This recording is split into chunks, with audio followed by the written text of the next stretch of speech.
Gini, saya pernah ditanya sama seorang dosen, Gus, saya ini ngaji hadis banyak, tapi ada yang saya tidak paham, yaitu mangkola la ilaha illallah dakhalal jannah, ada kalimat wa in zana wa in saroko.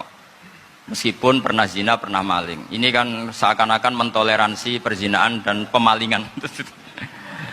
Terus saya bilang, oh makna hadis itu seperti ini. Jadi kebenaran absolut, kebenaran yang mutlak itu tidak akan terganggu oleh status perilaku seseorang.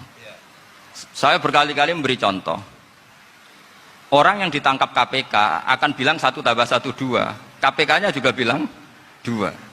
Rivalitas dalam politik, Pak Prabowo ya bilang 2, Pak Jokowi juga bilang 2. Orang yang zaniyah, yang lonte pun akan bilang 2. Muftinya juga bilang 2. Ketua MUI-nya juga bilang 2. Artinya gini, kebenaran yang absolut adalah kebenaran yang siapapun akan meyakini seperti itu. Seperti 1 ditambah 1 2. Kamu punya musuh bilang 2.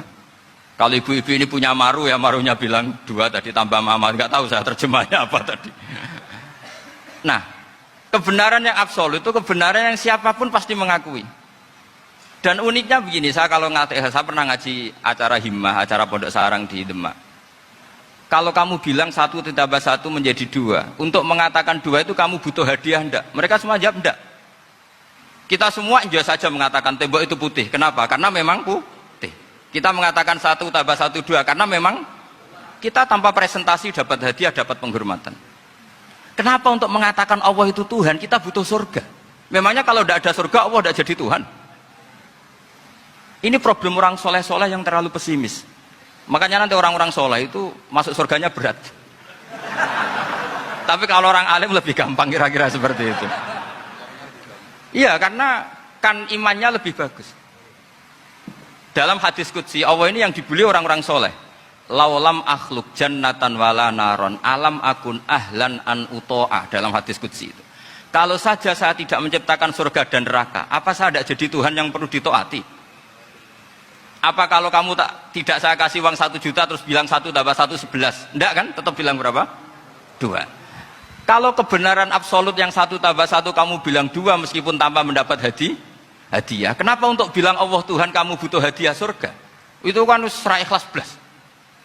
Makanya saya terus mengajarkan ikhlas. Ikhlas itu bisa dilatih dengan akal, dengan pikiran, bil ilmi lah. Harus dilatih. Nah di sini ini momen atau makna yang mestinya harus difahami wa in zana wa in sarqa. Bahwa kalimat ini sah meskipun dilafadzkan seorang yang pernah zina. Sama seperti 1 tambah 1 2 sah, diucapkan siapa saja sah. Dan siapapun akan mengucapkan itu secara ikhlas. Ini penting saya utarakan. Sehingga setelah ada firqah-firqah takfiri yang mengatakan orang megang keris itu syirik, ke kuburan syirik, ini syirik. Itu salah besar. Salahnya adalah tadi kalimat-kalimat atau kebenaran-kebenaran absolut ini sudah jadi sibghatullah man ahsanu minallahi sibghah. Kalimat ini begitu absolut di hatinya orang mukmin.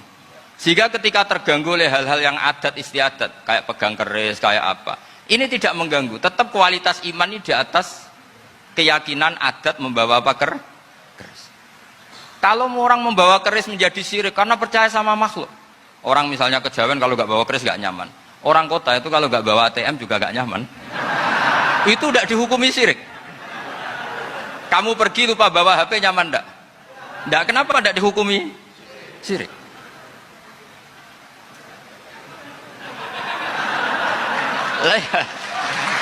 Jadi ini logika-logika. Jadi makanya ini Gus Reza boleh ngeritik saya tuh berkali-kali bilang saya termasuk ulama yang mau bikin gerakan cangkem elek. Karena nanti kalau saya nisbatkan ke Rasulullah itu tidak pantas, karena Nabi ahsanan nasi khalqahu wa khuluqa. Tapi saya siap jadi bempernya Rasulullah sallallahu alaihi